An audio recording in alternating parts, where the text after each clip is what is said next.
into what you're being held accountable for. So if you do this as kind of a co-construction process and work with the stakeholders, you're much more likely to get a tool that really is useful and to bring them along. It's a good way for them to be able to see what it is that you're trying to achieve and what the steps and the pieces are in doing so.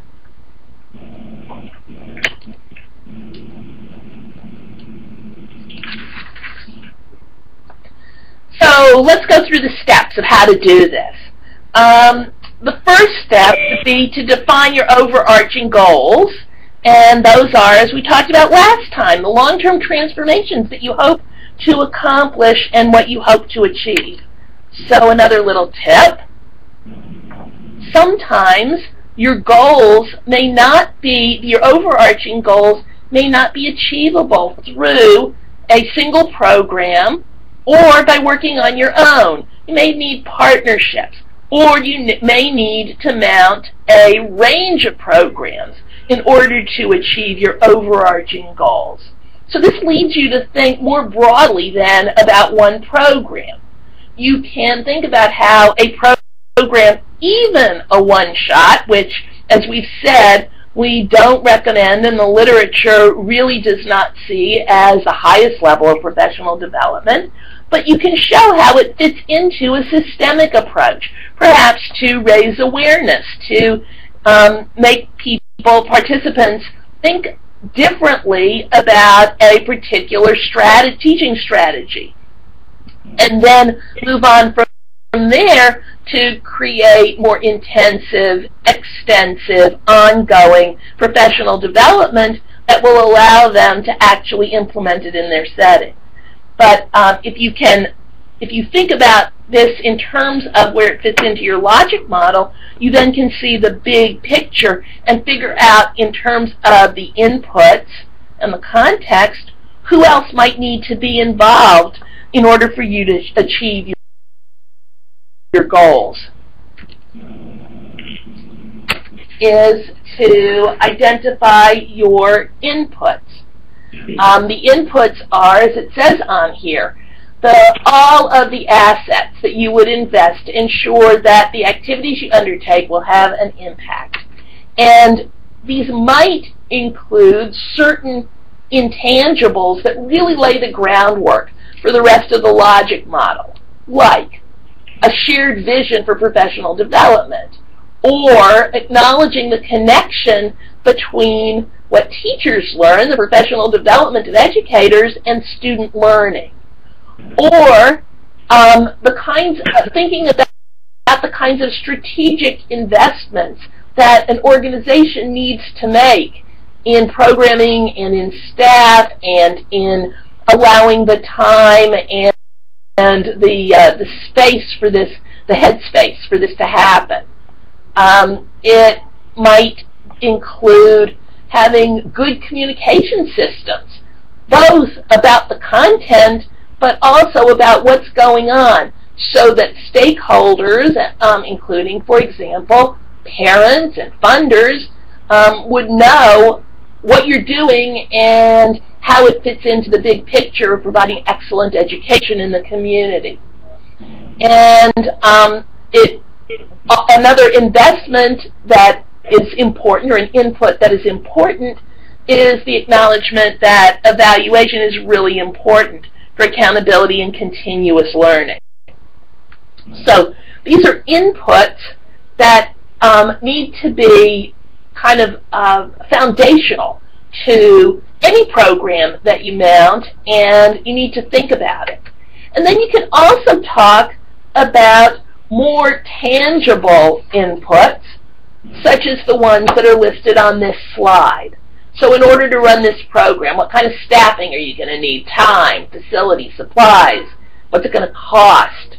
Who are the existing organizations that you need to have a relationship with and that need to buy in? Who might you collaborate with? And a lot about creating networks. So Again, in the planning, you probably would have thought about your goals first, thought about your activity, and then figured out what we just talked about in terms of inputs, but we're doing this in an implementation order. So next, we're going to talk about the activities. And really, we need to look at an alignment between the activities and the outcomes and the inputs and the activities. I need to emphasize that even though a logic model, the way that we're drawing it out, looks like a linear process, it just isn't.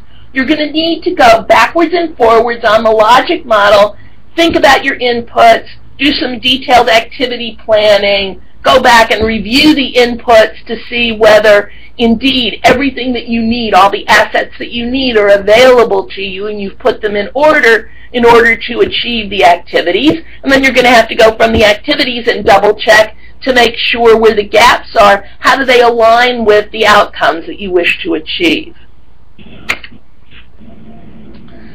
So, outputs.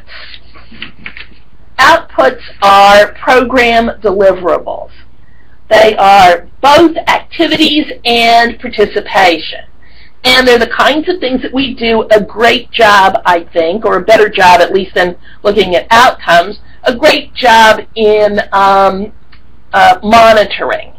Things like we report on very often in our reports to funders the number of classes that we teach or workshops or meetings.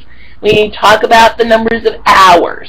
We talk about the materials that were produced and distributed. We talk about participation rates. What we do less well, and what we focused on a lot in our last webinar, are the outcomes. The behaviors, attitudes, skills, and knowledge that will come out of your activities and that use your inputs. And just a quick reminder, outcomes should be SMART. And a number of you did work on, I was really pleased, and did share with me and get feedback on your articulated outcomes for various programs. And we worked together on making sure that they were specific, measurable, action-oriented, realistic, and timed.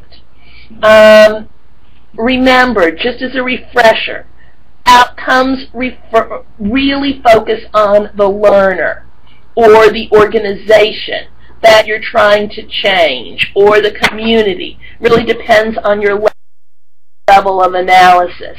It doesn't focus, they do not focus on what you do, but rather on the impact that you have on your target.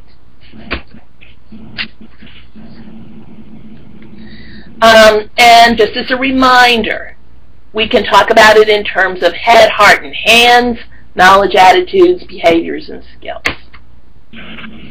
So, another tip about when you're thinking about selecting outcomes to target.